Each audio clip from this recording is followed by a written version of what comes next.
Good evening and welcome once again to the Internet Citadel Show. We've got another great show lined up for you tonight. Another wonderful special guest. You might actually recognize him from our last show. He came on as a special guest to the special guest, I guess you would say. Anyway, what I'd like to do is first introduce my business partner and very dear friend. She's got background in, she's been an operations manager and sales manager for 25 years, over 25 years actually, in a Fortune 500 company. A lot of network marketing experience dating back to the mid-'80s. That's a lot of experience for those folks of you that are on the call or on this show right now. That's a lot of experience in network marketing. She's also been in affiliate marketing since the early 90s. And affiliate marketing is really where she has taken off. She is very, very good at affiliate marketing. In fact, I call her the affiliate marketing queen.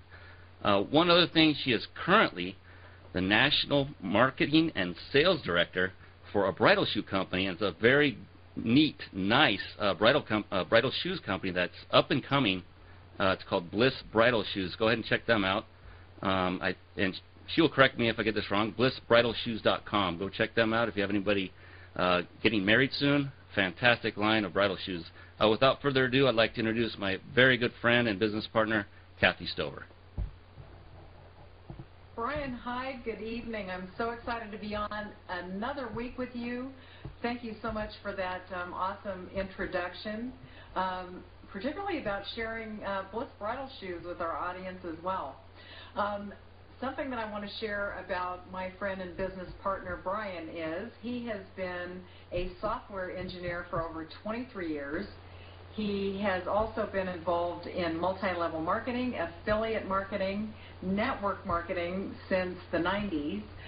He also was involved as a co-owner for over 6 years in a travel-based MLM. In addition to that, something that you may not know about Brian is he also has been involved with implementation on a landing page membership-based site with a company that we were involved with about a year and a half ago, multi-million-dollar company. They actually engaged conversation with him with the possibilities of being involved as an IT guy and implementing some of their programs for their membership site as well. So I am extremely pleased and excited to be associated with him. He is also the creator of Tweet Performance. We have links down below that I'd love for you to take a look at. Brian, thanks again. I'm excited for us to get started and have you share and introduce our guest tonight. Fantastic.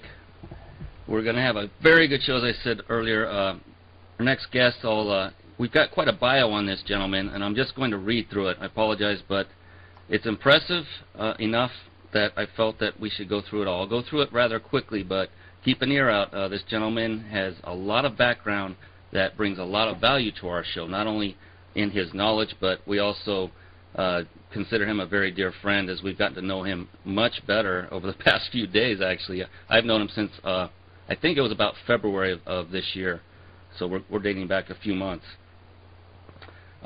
He's got 25 years of large and small-scale computer IT administration, project management, and network support starting with NASA. That is a lot right there. That is a lot. I'm a technical-based individual myself. That covers a wide range of responsibilities. Right there I was impressed. That was enough, but it goes on. He's worked with companies like Gap, Banana Republic, 99 Cent Only, Sport Chalet, Washington Mutual Bank, Medtronic, and many others. As the president of Emerald Bay Investments, he has co-founded 2 network marketing companies and the Commercial Real Estate Distressed Assets Association. He's also the founder of the Commercial Real Estate Professional Investors Group with over 7,000 members internationally, and U.S. Veteran Group on LinkedIn, helping over 6,000 United States veterans find jobs and resources. Very commendable work there. Now, when he's not working with his financial network, he has formed a marketing company that works with various success and business gurus to help build their internet presence, which that is the segue into why he fits so well with what Kathy and I do on a weekly basis. Basically talk about internet, social, and network marketing and everything that goes with it. And that's why we brought our very, very special guest on tonight. I'd like to introduce you, J.W. Najarian. Well, thank you, Brian. Thank you, Kathy. It's really a thrill and a pleasure to be on with you guys tonight. I did get to have fun with you guys last time, but I understand that I think most of the time I was a big digital blur. But it was such a thrill last time because I got to introduce Gary Goldstein, the producer of Pretty Woman, who's a good friend of mine, and I really appreciated him coming on the show, and we had a really great time. But it's really nice to be here tonight because now I get to talk about me, which is my favorite subject. But no, actually, I want to talk about something that's, I feel strongly about, and that's sales. We all know about network marketing, and I've been in network marketing myself since the 80s, just like Kathy. I don't want to date myself. But I was in since about 85. I started with Amway myself, and I had all kinds of very bad network marketing experiences. I failed many, many times. And just recently, I've had some pretty good success. And as you mentioned, I founded 2 MLM companies. Co-founded one that you're familiar with, the Humanity Unites Brilliance, as a buy-in co-founder. And then just recently, A Prairie Beauty is another one that my wife actually put together with her girlfriends, or helped put together with her girlfriends, and it's really growing and doing really well. So we're very excited. So what I want to talk about tonight, it works with is really kind of featured around MLM marketing, but works anywhere. And I've had marketing experience and sales experience for the last 25 years, and I've had various degrees of success and failure. And so I can say I've stubbed my toe enough times that I do know what I'm talking about now. And a lot of us can relate. Something I wanted to, isn't that the truth?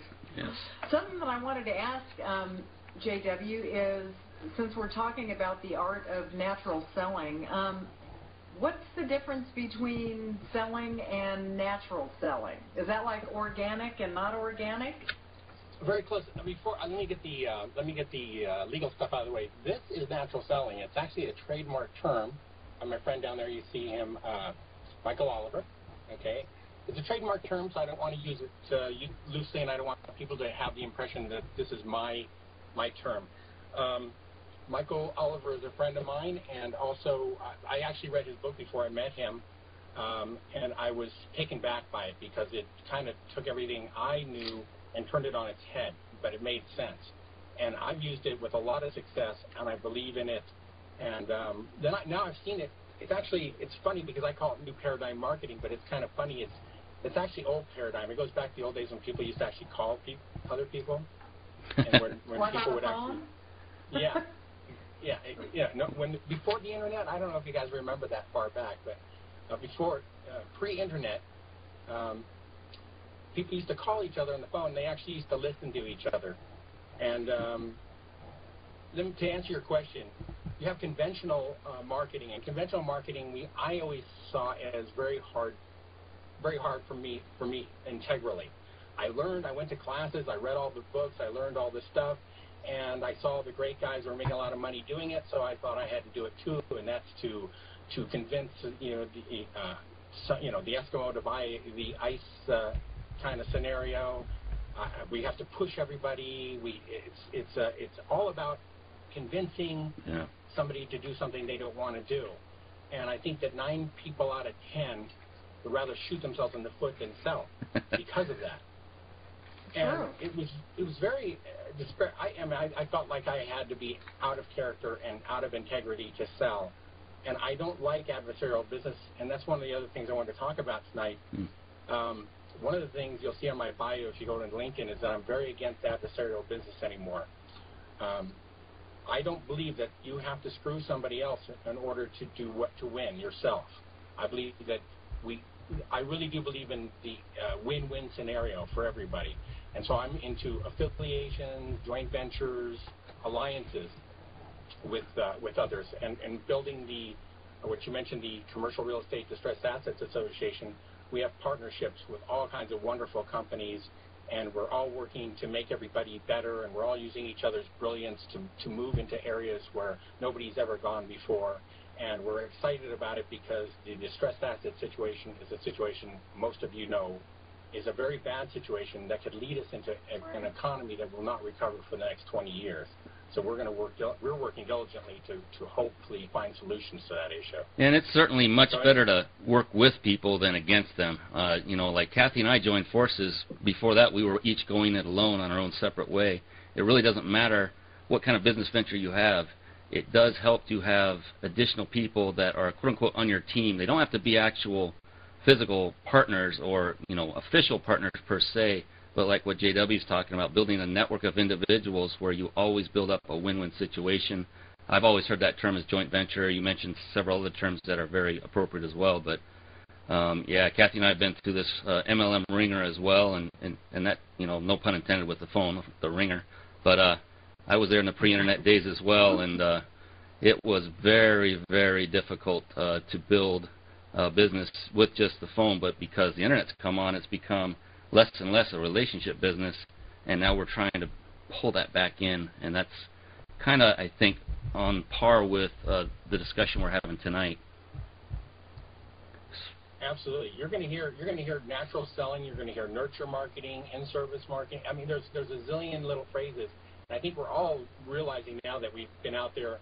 I like to call it zigging when everybody else is zagging. That is, everybody's out there pounding people with emails and promotions. And so when everybody's getting pounded, I want to make the phone call and say, hey, how you doing? And, you know, but I believe that that's actually the best way to go in the long run. I use cold market. There's a warm market, there's a cold market. The warm market, we all know, are people that you know or people that trust you or worked with you before or bought from you before. The cold market are those people that you don't know. So you're sending out letters to, you're sending out emails to, you're making cold calls to. This is a tough market, but we all believe that the internet, because you can reach so many in the cold market so quickly through Twitter, tens of thousands of people at a time, that it's a numbers game. Truth is that if you, Brian, have a list of 1 million people that don't know you, and you, Kathy, have a list of 10,000 that are warm clients that trust you, I want to mark it off your list, not Brian's. Okay? So, anyway, getting back to answering your question, which I never have really done, conventional selling is selling to me that's adversarial, and it's all about me making my bottom line and selling to you in order for me to make some money. And I don't care if you need the product or not, because I'm going to answer all your objections. I'm going to force you into that sale. Natural selling is more about what a true business is about. Recently I was at a seminar and somebody on stage asked 1,000 people, what is business there for? And there were various answers, but most of them dealt with the answer on it's a to make money proposition. I'm in business to make money. I'm in business to feed my family. I'm in business to send my kids to college. And we all miss the main point. And the main point of business is to be in service. If I'm in business, I'm there to offer a service to you that meets a need and fulfills something for you. And if that occurs, the money comes. I agree. Oh, absolutely. I think that that if we take that approach and look, people are going to be more inclined to work with you and work side by side with you as opposed to the alternative. I think that's an excellent way to look at perfect selling. Case in point. And it's different. Yeah. And perfect case in point, and I like to point this out with all of our guests, we don't just bring any guest on our show. JW doesn't just talk the talk, he walks the walk. How did we get Gary Goldstein, producer of Pretty Woman, on our show? It was because of JW and their close friendship. JW asked Gary, and Gary graciously agreed. And JW is very well connected. For those of you that would like to connect with JW, click on his picture, which is to our upper left, I believe, on this webpage, on the internetcitadel.com. That will take you straight to his LinkedIn profile.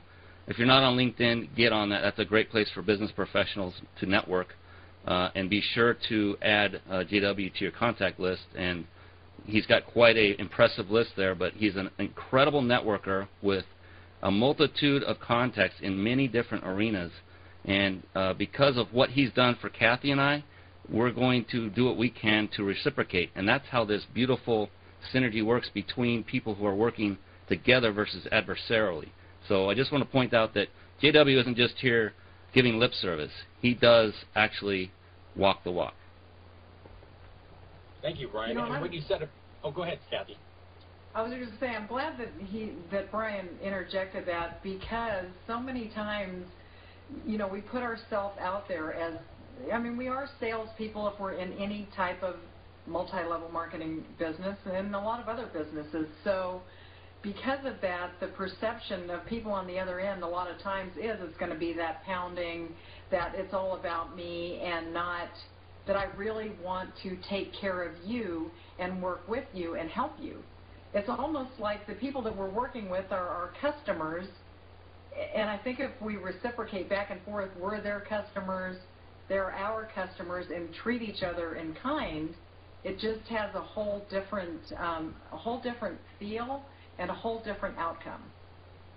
Absolutely. You know, we talked about this earlier, and I don't want to disparage Amway in any way, shape, or form. I think they're actually a wonderful company. But I always use the Amway. I always use Amway as the punching bag, and I apologize. And that is when you hear that an Amway person's in the room, it could clear the room because everybody knows that they're going to get pounded or pummeled, because the training through a lot of MLM organizations is all about you know, forcing your stuff down the throat of anybody who can fog a mirror within 10 feet of you. Right. And you know, that old paradigm of selling is the reason why people have to counteract by answering objections and you know, and all those kind of things, is because people automatically turn off. So how do you attract people to you? And that's what natural selling is about. Because what happens is, let me take. I said this to you, Brian, earlier, and I think you thought it was pretty interesting, and again, it kind of frames up what I'm talking about. I have an MLM team. You've had them in the past, and when I have my team do a cold call, their eyes light up like a deer in the headlights, and they're like, a cold call on the phone? Yeah, because I want you to do 10 calls tonight to your dearest friends and tell them that they need this product. This product's going to change their life. You know how many people want to do that? Zero. Be goose egg. You know, nobody wants to do that. That's scary. I never wanted to do that. And I never got successful doing that. Believe me, everybody I would call would go, is this Amway? You know, as soon as you start talking. So what I tell my people now is this: please do not sell on the call. Never sell on the first meeting. If the phone, if you're doing a sales call, becomes this, you know, 1,000-pound weight. You know, it becomes a 1,000-pound weight that you can't pick up if you have to do a phone sales call. How about you do a discovery call? And that's the call all your friends and family, and just discover where they're at. Can you do that? Is that really tough? Well, if you haven't called them in a long time, they're going to wonder why. That's true. But truthfully, if you talk to somebody and they sit there and they say, JW, you know, I'm doing great at work. My job is solid. You know, I just won the lottery. I've got money coming out of my ears. My wife's happy. The kids are great. Guess what? My brain tells me. My lizard brain, Gary calls it. My lizard brain says, not a prospect. And now that I'm on the prospect word, let me change that word. I don't like to change adjectives in MLM because I embrace MLM. So I call downlines, and upline. But you have to be careful, and Michael talks about it in his book, about calling a prospect a potential partner. And not to get away from the MLM thing and flower it over with an adjective. It's very important that your brain gets around the fact that this is not just another person who's going to make you $10 and then you're going to move, or $100 and you're going to move on. This is somebody you're going to be working with for a while. So everybody should never be a prospect. They should always be a potential partner. Because we all know it's easier to sell to the warm market that you've attracted, other than getting new clients anyway. So you really want to frame these people up. Anyway, so now you tell the person they're on the phone call to find out information, and the person says, my job's not doing well, and I'm I'm very scared for my career, and I need to find a way to make some residual income, and my wife's not working, and I just want to kick the dog. And lizard brain says potential partner. So what do? Everybody would go, oh, I got something for you. This is perfect. I've got the right. You need to jump on this right away. Well, the truth is, no, that turns people off. So you just say, that's a terrible story. That's really sad.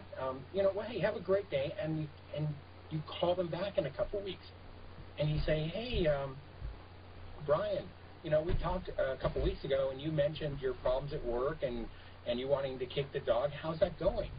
And if Brian's still in that phase, you say, listen, I don't know if this is of interest to you, but if I have something that might help you along, are you interested in hearing about it?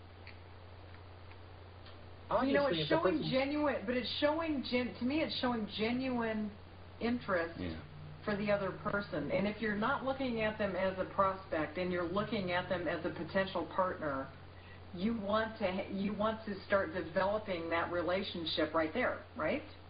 So that it can nurture and grow as time goes on. So it sounds like you're. I think it's important.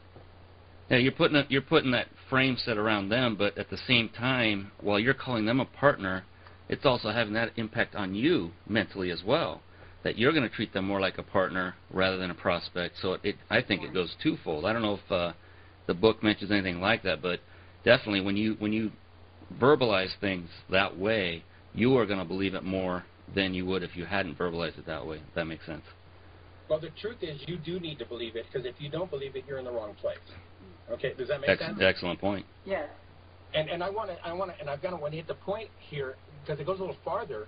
I'm sure there's people that are listening to this tonight saying, okay, JW, you just did a manipulation. You just manipulated the person into saying they wanted to hear about your gizmo and your widget. Not really, because what I did was I let them choose. I put the choice in their lap, and I let them choose. And that doesn't mean now that they said, yes, I'm going to pound a speech on them. Because you know what I'm going to do? I'm going to do what I just told you should do. I'm going to ask more questions, because this is a potential partner. And so if I want Brian to be my potential partner, I'm not going to sit there and pound him with the sales speak now. What I'm going to do is say, well, you said this was interesting to you. If you're interested in hearing about some stuff, well, let me ask you some questions. Are you interested or not interested in selling? What are you willing to, what do you need to make, first of all? What are you willing to do to make that? You want to find out if this person is somebody who is not somebody you're going to have to chase, and you're going to have to push, and you're going to have to pull and prod along. Because believe me, it might sound great when you get 1,000 people in one day, but when you have 999 of them fall off, yeah.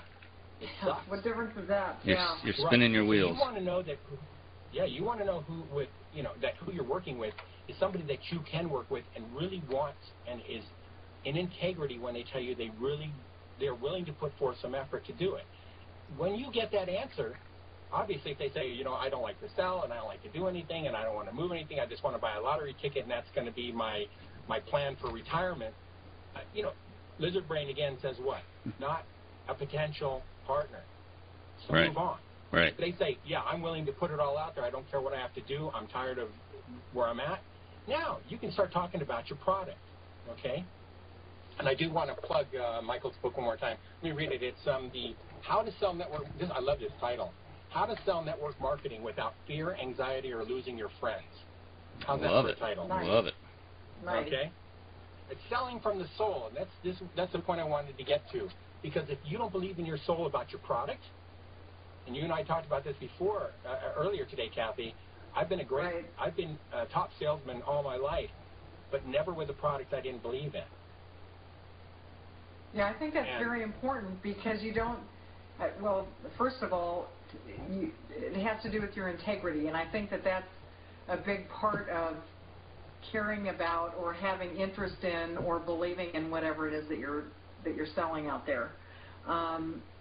The other thing is, if you're, the word passionate is thrown out there a lot, but if you're passionate about the product, the company, then you're going to, in my opinion, sell more, as opposed to just throwing it out there and hoping whatever sticks. Yeah, Does that your make sense? excitement will translate. Absolutely. Yeah, your excitement will translate. Absolutely. Yeah, as a matter of fact. And people know when you're bullbucking them. Yeah, I mean, the last two network marketing companies I got involved with, I first bought the product having no idea that they were network marketing companies, and loved the products and started shouting them from the rooftops to all of my friends, my coworkers, colleagues, anybody I can get a hold of. You know, if the topic came up, I'm telling everybody about it. This is phenomenal. You have got to go get it. Here's the website. Go get it. And then later I find out there's a network marketing business behind this. Oh my goodness, that was true passion for the products, and those are the two primary businesses I'm involved in now. There's one that I'm currently primarily involved with Kathy, but both of those were just phenomenal product lines. And so what you're saying is absolutely true. The more passion you have, it comes out of you. I mean, I had people buying their products, and I was not in the business yet because of the passion that came through based on the company and the products that they sold. Right. Well, it's funny because when you mentioned JBO to me, I saw the passion in the product, and you talked to me about mainly about the product itself, because it had things that I needed in it. So I get that. But I was talking to Kathy earlier today, and we were talking about that. I actually happen to believe I don't know if you guys know from network marketing, Randy Gage. This is his book, Why You're Dumb, Sick, and Broke, and How to Get Smart, Healthy, and Rich. I love this title. And he tells you why you are dumb, sick, and broke in the book. And so it's actually a really fun and great read. Randy Gage, G-A-G-E. Hey, can you hold that up one more time? He is kind of my mentor and guru in network marketing. But I've added Michael Oliver's approach to Randy Gage's. I don't know if you know Randy Gage, you know what he does. He's a very organized guy. And I found out through business that if I'm blowing around like a leaf in the wind and I have no business plan, vision, or mission or goals, that I will blow around like a leaf and I'll end up probably on the losing side of success. You know, I'm not going to get there. So I've become very big at doing business plans and setting up missions and visions and goals. And that's how I got. A couple years ago, I didn't have any associations or large groups or friends like Gary. I screwed my head on straight and started planning things out, and the world turned around for me. And so, well, so another important part of selling is having a mentor and being involved with a group. Yeah, and that's where I met. That's how I got together with Gary. Yeah, Gary, I didn't know who he was when I first met him. We got along, everything was great. When I found out, it was icing on the cake, but we had already become friends, and now he's my mentor. Who would not love to have a mentor like Gary? He's one smart cookie. Oh, and I have several mentors that are, you know, it's funny. I got a cute story for you. I was up talking about, this is probably a little off subject, but I was on stage at a seminar, and I don't know, do you guys know Christine Comerford, Rules for Renegades? You know, I have heard that name, but no, I'm not familiar with the book. Well, it's funny. She's up on stage at a Harv Eker event. If you guys know Harv Eker, he's pretty big in the seminar business. And she's up there and she's talking. She was an advisor to past presidents. So she has Bill Clinton's number, she has Bill Gates' number, she has the Bush's numbers on her cell phone. And she was talking about all these numbers that she had on her cell phone because she's such a great networker. And I took my phone and I pointed to my wife and I said, honey, I'm going to be on her cell phone. And she looked at me and said, yeah, whatever, shut up, as my wife often does. And I just put that out to the universe, and I just dwelled on it a little bit, thought about it a little bit, and I tried to get a hold of her, and she always put me off. She never would talk to me. I tried to connect with her on LinkedIn. She wouldn't connect with me. And so I was out there, doing the action, not just the visioning, but doing the action, trying to get it done, and I couldn't. And I go, Gary, you've got your name. You've got a name I could drop. Could you do me a favor and call Christine and just introduce yourself? And he goes, yeah, I'd love to meet Christine. So he calls her, and of course, she takes his call. So while he's sitting there, he goes, before he leaves, or they have a lunch meeting, or before he leaves, he goes, by the way, you need to call a friend of mine. His name's JW. Get your cell phone here. Put this number in there. The next day, she called me on her cell phone. Helps to have friends. And by the way, for those of you that may have joined us in the middle, we keep mentioning a gentleman's name, Gary. It's Gary Goldstein. And our last week's show featured he and JW on it, so you can click on our past shows link up here above us if you're on InternetCitadel.com, and you can watch that show in its entirety. 100% free, 100% of the time is Internet Citadel. What I'd like to do is take a real quick break here, and for those that are watching, we're just going to show a real quick video. It gives us, the panelists, a little time to stretch in the background and collect our thoughts, and then we'll be right back with J.W. Najarian.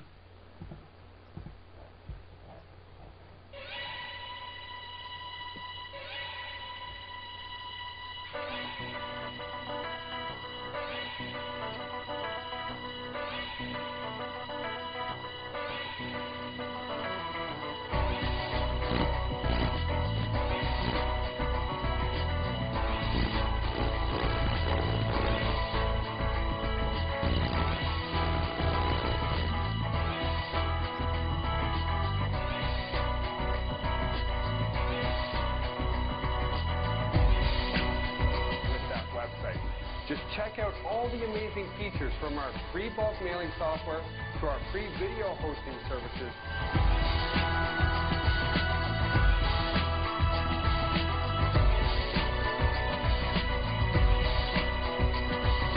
Extreme ways are back again. Extreme places I didn't know. I broke everything new again. Make unlimited residual and passive income with our affiliate referral system. The colors of my sea, perfect color me. We own and operate our full internet marketing data center, so the buck stops with us. We guarantee everything.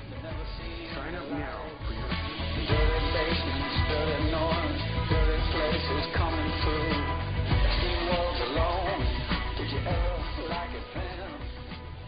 All right, welcome back. We are talking with J.W. Najarian. He is a social marketing business expert and also very, very successful in the arena of network marketing, as well as many others, but we are focusing tonight on that because we are discussing the topic of natural selling. So what we'd like to do is just continue that discussion. I've been loving this so far, JW. Incredible content. This is a little bit different than what I'm used to hearing, which is why I like it. You don't hear a lot of people talk about this in the center of the network marketing circles. At least I haven't. I've heard other approaches that I think are also very good, but hearing even another approach adds to my arsenal and everyone else who's watching to their arsenal as well. So very engaging, loving this show, and let's keep moving. There's one thing that everyone is afraid of, and that is the number one fear in network marketing, besides just picking up the phone, but what happens either during or after the call. And can either of you guess what that might be? The number one fear in network marketing, the fear of? Rejection. Rejection. You got it. What do you do, JW, to overcome that fear? Because, you know, aside from picking up that very heavy phone, as you mentioned, and yeah, it does feel like a 10,000-pound weight. There's no doubt when you're first getting into a business like this. It's very nerve-wracking, but that's the primary reason it feels so heavy, because the individual that's picking up the phone to make the call is worried about that rejection and how it's going to feel. Rejection does not feel good, no matter what the topic is that you're covering. What kind of things do you do to not really, well, I guess to avoid that, or how do you react to that in a positive light? Maybe just speak about rejection a little bit and what you do in those circumstances. Well, let me back up a little bit, because if somebody just came on, they're not going to understand my answer.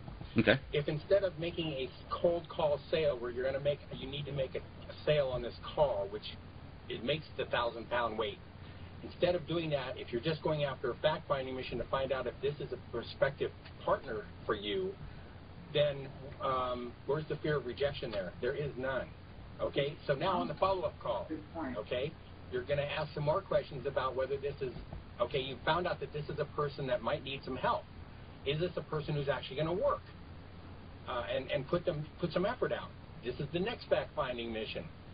Where's the worry about rejection here? You're doing the interview. Excellent. You're in the driver's seat. You're making the choice.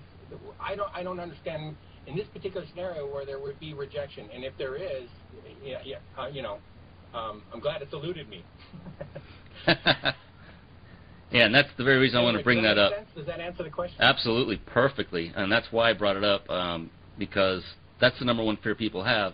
But using your approach, there's no such thing. The rejection, if any, is on your end. You are rejecting them, and that's a harsh term, but you are saying, well, I'm sorry, you're not a fit for my business because you don't have the drive, desire, and passion that I have, or even the need maybe for the product that I am representing. So you get to be the one to let them down easy versus the other way around, and that makes it a lot easier. If you are the one driving, if you have the steering wheel in your hand, that puts a lot of power in your hands, and it saves you a bundle of time.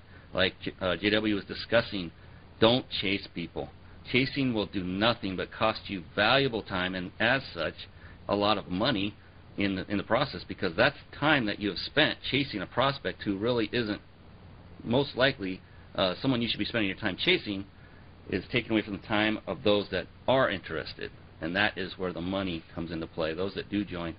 And another thing I wanted to point on, the quick kill artist, like you mentioned, a lot of people want to and do operate this way. I know of several who get into a business and recruit just to get that $100 one-time check income for bringing in a new recruit, whatever the company offers. Most companies offer some kind of compensation for recruiting an individual. They can't do it just for recruiting legally, because what happens is the individual that joins, when they join, part of their fee goes to buying product, so they claim that what you're earning is from their product sales to make it legal. But we must be very, very careful and look for the long-term gain with a network marketing company. This is not a hobby. This is a true business, and everyone should treat it as such. If you are looking to get in a home-based business, affiliate marketing, network marketing, whatever it is, if you treat it like a hobby, your results will come in kind. So if you treat it like a business and you're serious, we're talking about a ramp-up. It's going to take time. It's going to take, yes, effort and work. But if you employ the certain strategies that JW is outlining here and watch some of our past shows for a lot of great tips we've had in the past, it will help arm you to be better prepared to see what's in front of you, to see if it truly is something you want to do. You may not want to do this after finding out it actually takes some time and effort. It's not a quick, get-rich-quick business, and that's the unfortunate tag or label that MLM has been given over the years through many various companies. So I just want to lay that out there real quick. Sorry about that. That was a big well, what you were sharing was the old throw the spaghetti against the wall and see what sticks scenario. Yeah, a lot of people will, and that's another thing. that brings up a whole other topic. I don't want to go way into that, but if you find a company that you're passionate about, stick with it. A lot of people say only work one company and only one company. I say that's true to a degree. There are cases where you can have more than one company that you're working. You do want to focus on one at a time. You can, however, start getting involved in one company that you're passionate about, products, etc.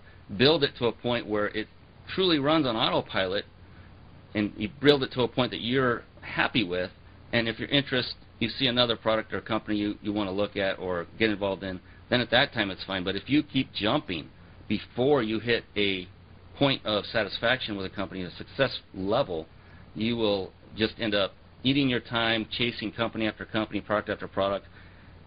You have to give it time. We're talking 6 months to a year before you decide whether or not you're going to continue.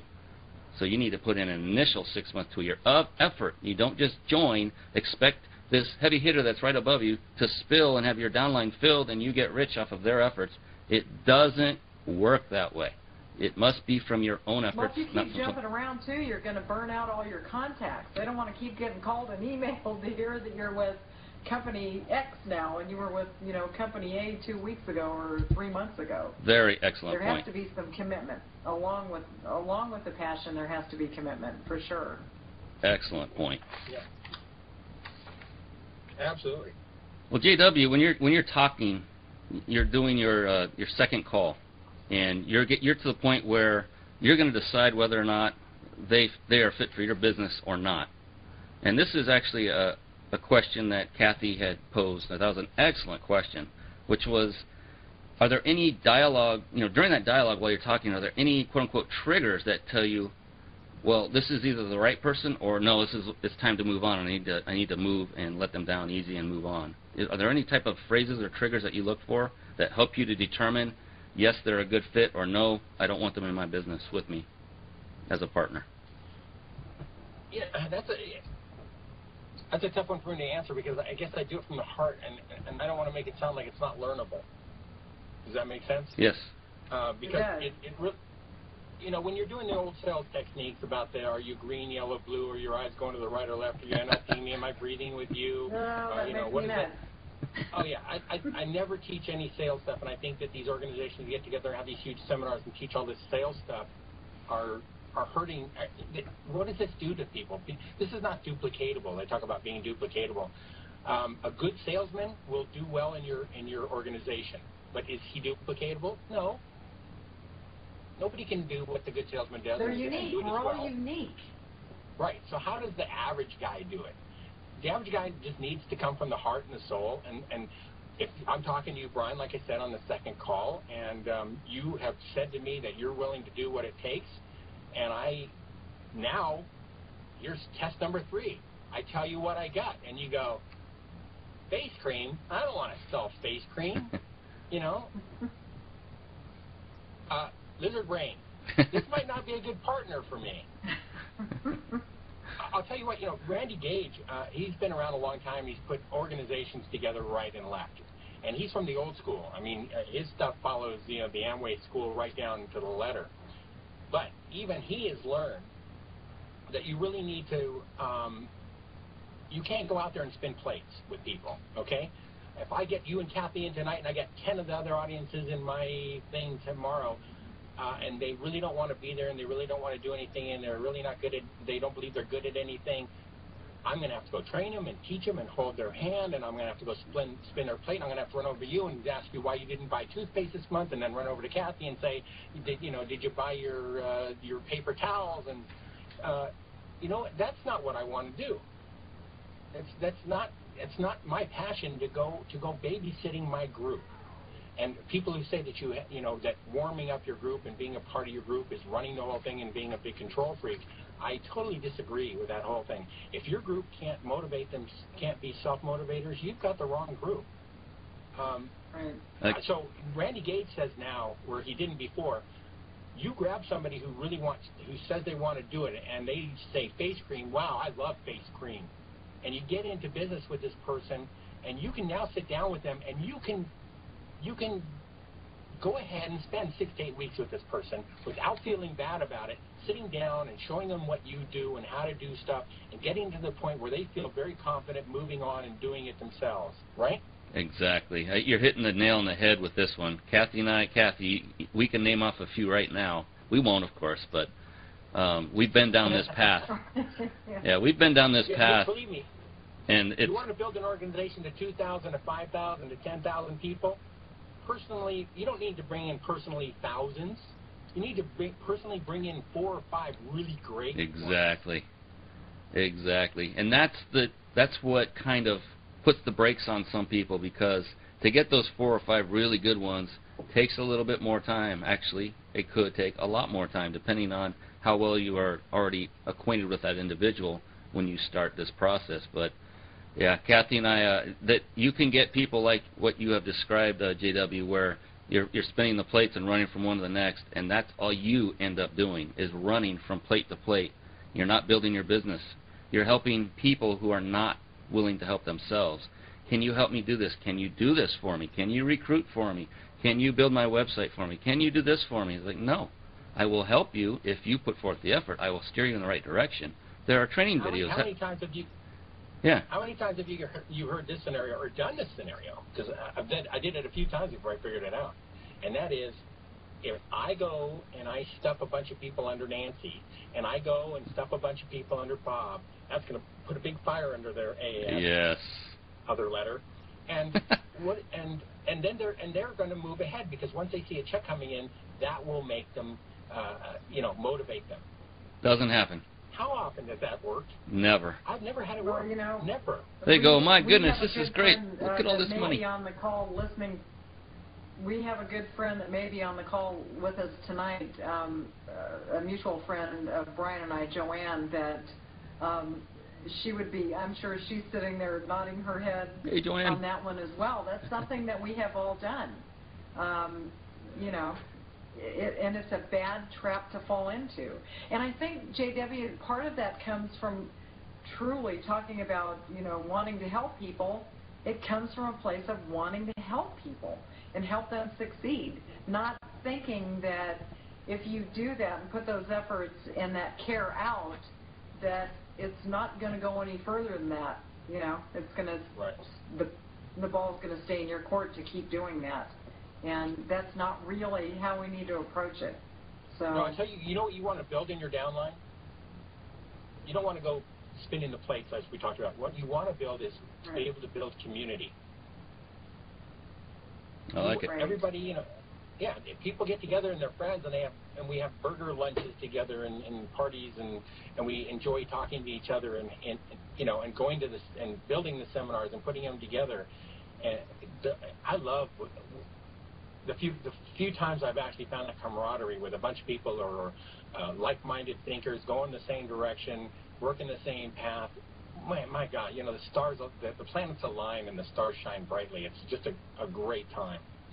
That is one of my favorite parts about getting together and working with other people. I even enjoy going to those, they have events where you show up and they do, it depends on the company. One that Kathy and I were involved in both together had phenomenal events. They were high quality, high class, high value. But the best part of the whole thing, as JW was talking about, was the community. I met Kathy because of this other company. Kathy was not in my upline. She wasn't in my downline. I would never have met Kathy had it not been for this community that was formed via this other company. It's a different kind of community, granted. It's not our own downline. But because I was able to meet Kathy and others that both of us know mutually, just like you're talking about building networks, JW, of friends and like-minded people, it really, truly does work. Anytime you're in a company and they have an event, they call them events, they call them seminars, retreats, what have you. Do what you can to go to those, not just for what they are telling you and teaching you as far as building your particular business, but for the opportunity to network with other like-minded individuals. It is off the charts. There's no way to describe how beneficial it is to you other than just to experience it yourself. So if you ever get an opportunity. Well, it's funny you say that, because when I had got out of network marketing and I had sworn off it for a while, I missed the seminars, and so did my wife. It was like, meeting the friends and going across the country to all these seminars and watching shows and just and being entertained and staying in hotels. And, some people like that, some people don't. We happen to like it, and we missed it. So we joined the Harv Eker team. It was a 3-year commitment. It was a lot of money. And we went on seminars all over the country and retreats, and it was incredible. And I don't want to. I'm not selling Harv Eker here, but it was one of the best things I ever did. And so now that I'm back into MLM, we're looking forward to that. Getting together with our friends and the people that we're having business with. And believe me, if you got a bunch of people, you start to get these calls saying, nobody wants this product, and it's too expensive, and the packaging, it's half the cost. If they got rid of this packaging, it would cost half as much. Yeah. And my mom's listening. She's probably getting mad at me right now because one of my products she said that about the other day. But it's like, what happens is these are not the right people to be in partnership with. Correct. These are the people maybe that they love the product, so to just sell them products. Don't try to push them into the matrix and those kind of things. I'm a matrix guy. And that's good to have that's good to have that customer base as well. Oh, right? By law, you have to. Just have yes, absolutely. A lot of big network marketers of the past didn't like the retail side and wouldn't even deal with it. But I think they found that they left money on the table, and so you really have to embrace the retail side of any MLM company. Well, if you don't, that shows you don't have the passion for the product. I mean, true. Well, no, yeah, absolutely. But I'm one of these people that believes that if you want to build a retail small business, focus on product. If you want to build a big, giant, huge downline business, you want to focus on opportunity. Obviously, the product has to be exceptional, or the company's not going to last. It can't sustain. Exactly. Right. So. We know now that you guys are talking about events and all of this stuff, I'm like all of a sudden missing all of my good friends that I haven't seen for a long time, and And I know that there's some that are on here with us tonight, Glenn and Joanne and Vicki and some of the others that that Brian and I both have met through being involved in MLM, and that part and camaraderie is certainly an important part of it as well. Those were but you know what's great really times. Cool is the media that is put together here. Brian put all of this together because even though you can't like hug or anything, virtual hug, you can see faces and talk, and it's so cool. I love it. I really love it. So maybe we should do that and just get in this great big, room and everybody have their webcams on and just yak. Well, it's funny, we talked about that today. I had a big business meeting with all my advisors. I have a team of advisors for the association that had they had the lawyer on the phone and everybody. And the main conversation was, okay, we all have this incredible media. How do we, it's all about members. In an association, right? Every point's moot without members. But the big point is it's about warming up the members. If you want to be a 5-star site, how do you do that? You can't put more and more graphics and more whiz-bang stuff. People they want to skip through Flash. They really want to get to what they want to get to. So we're finding out that that high touch as opposed to high tech is the way to go. And so we were talking about this very thing today, and that is, how do we make our site, every site like us does the same, uses the same content, the same stuff, the same RSS feeds. Yeah. It's the same news around the world. It doesn't change. There's not 2 planets. There's only one. So how do we do more? And it is about the high touch. Every day I have 7,000 members of one of my groups. So when I send out emails, I try to be personable in those emails. I try to call at least 2 people a day. This takes me 15 minutes a call. That's a half hour out of my day every day. And I just kind of randomly take a couple people I want to get to know, and I call them up. And I say, is this a bad time to talk? We sit down, and I get to know them a little bit. I ask them about who they are. Hey, I notice you're on the site. I notice you're blogging a little bit. Who are you guys? What are you guys? What are you doing? What's your wants? I just find the deal is this. If there's 2 companies they're selling the same widget, right? And you're the guy who calls the guy up and says, hey, how you doing? I'm JW. Guess what? Who's going to buy the next widget from if he has a rapport with you? Exactly. You. And if your prices go a little higher than the competition, is he going to run? He may not. He probably won't, in fact. Because once you touch somebody, when somebody likes your product, they like your product, they're pretty loyal till another good product comes along. But when they like you, they're usually your customer for life. That's important. An important distinction. What do you do, JW? When you get an organization that grows. Now, let's say you have 20 people in your organization. That's pretty simple in a week or two to go through your half an hour a day scenario and call and actually reach everybody in your organization. But what happens when they start growing to 5,000, 10,000, 20,000 people? How do you keep in touch with a large group of your, let's say, your downline organization and keep that personal touch going? Advisors. When you get, let's say, when my group was a couple hundred people, I could talk to you. Right, I could talk to them without any problem. When I got to 7,000, I just went and put emails down to the group saying, and I picked out the people that were doing the most blogging and the most participation on the group, and I said, how would you like to be an advisor for the site? And in 9/10 of the cases, these people not only stepped up, but they stepped up in a big way, and they do all the cleaning of the blogs, and they meet all the guests, and coming in, we're setting up our processes that we actually we almost call everybody who comes in. That's all. We're getting people, 25 to 100 people a day coming in. That's a big thing. But if you have a lot of advisors, not so bad. People love to be validated. That's an awesome point. Oprah said the number one thing people want is to be validated. Yes. You know what? Making somebody an advisor, it can be a big part of that validation process. And believe me, my guys don't do just stuff for free. By meeting the customers, they're actually meeting prospects and clients. So, I mean, it's not like, they're just doing stuff because they like you. Right. They're doing stuff because they like you. They're doing stuff because they believe in the site. They're getting something for it.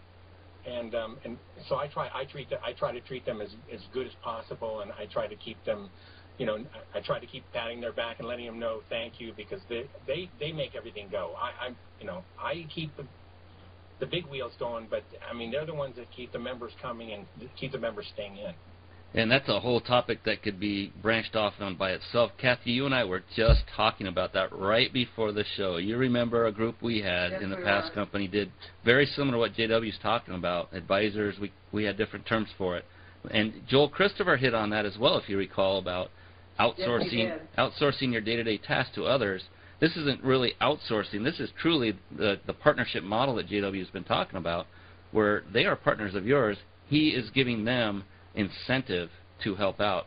So when they're talking to the customers and their potential prospects, they might actually grow their own personal downline as a result of being in contact.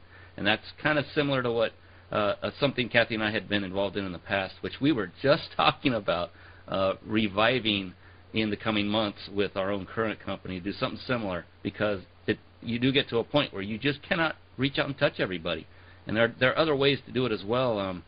You can also do a conference room, get a conference room, and we know of one personally where you can do it through video, one video at a time, one person at a time, but you can take turns and other folks can chime in. You can actually meet people all the way across the country, all across the globe, because it's internet-based, another way. And wanted to point on a great point JW made was he keeps contact with those who are active. If you have folks that are not active, and you have a lot of folks in your organization, you need to prioritize your time. Unfortunately, you can't get to everybody, so go to those who are active. Make your time as optimal as possible. That was a very good tip. I don't know if everyone heard that, but it was kind of under the cover, under the door there, but it was really a very good tip. Very good point. Yeah, once you find somebody who's participating on your site, you don't want to lose that person, because they'll just go participate on somebody else's site. And I have competition. Distressed assets, it's the big buzzword right now, and I'm trying to be one of the big associations. I'm affiliating with a lot of the top leaders in the industry. But if I don't underpromise and overdeliver, everybody will move on tomorrow. There's no loyalty to me. They might think I'm a nice guy, but they really want to be served. So I have to find a way to serve them. And one of the things is by validating their participation. Well, so to me, natural selling is selling from your heart, being transparent and selling from your heart, being honest about your product, what you're doing, and seeing when you're in the conversation, or hearing when you're in the conversation with the other individual, when it's time to move on and it's not a good fit with you, the company, and the product. Is that it? If I could sum it up, I could sum it up in one word, and maybe two words, and that's the number one word would be listen. We're too busy in our heads thinking of what we're going to say next. We never listen to anybody. Okay, we need to listen, and we need to hear. Okay, we have to have dialogue where we actually hear the other person. So listening is the key. And then once you hear what the person has told you, if your product meets their need, deliver on it. That's natural selling, because you want the client to actually. You don't want to sell anybody. You want the client to sell themselves. Got it. I was taking notes during that. That was. You see, this is so. I have so much. Too. I have so much fun with this. I have so much fun with this. I don't even want to sit in front of the camera and talk. I just want to listen and write. JW, man, you have been an absolute wealth. See right here? Yeah. When I keep looking down, if people see me looking down, it's because I'm trying to look like I'm looking at the camera and I'm writing. So I'm taking notes while JW is on today. Well, let me once more time. Michael Oliver, the book is Very good. How to Sell Network Marketing Without Fear, Anxiety, or Losing Your Friends by Michael Oliver, and you can get it on Amazon. And Michael may be listening tonight. I did call his office, but he wasn't able to come on, and maybe we can get him on another time to talk more about his deal here. He's a wonderful guy and makes a lot of sense, and I just hope I did him proud. That would be phenomenal. That would be phenomenal. Yeah, but I used a lot of stuff. He has more stuff in his book, and I used a lot of stuff that I just learned on my own that I interjected tonight. Sure. We all have our brilliance and our pieces that we bring to the table, and I'm sure there's people out there listening that go, "Hey, that's a great point, and I have another great point," and that's what really gets things going. Is the discussion after the discussion. Yeah. When these points bring those brilliant moments to your head when you wake up at 4 o'clock in the morning and go, oh, I got it. Oh. You know, I have too many of those because I wake up so tired after that. That interrupted sleep. It's rather exhausting some nights. Well, JW, man, we could go on for hours. You know it. We could just talk forever. You and I have that IT connection, network marketing connection. You now know Kathy very well, and you see she's very personal, very knowledgeable. Ton of value that she adds to any association or friendship or business. She's a phenomenal woman. I'm very, very proud to be associated with her. KathyStover.com, that's her blog. If you click on her nose beneath us, or anywhere on her face, for that matter, you'll go straight to her blog. And also, my nose will go to my blog as well. But go to KathyStover.com. She has a lot of stuff to offer as well. And I just wanted to add one little... Kelly, you too. You are just being over the top. Thank you so much. Well, I mean every word, and you know it. And we got a bit of very good news today.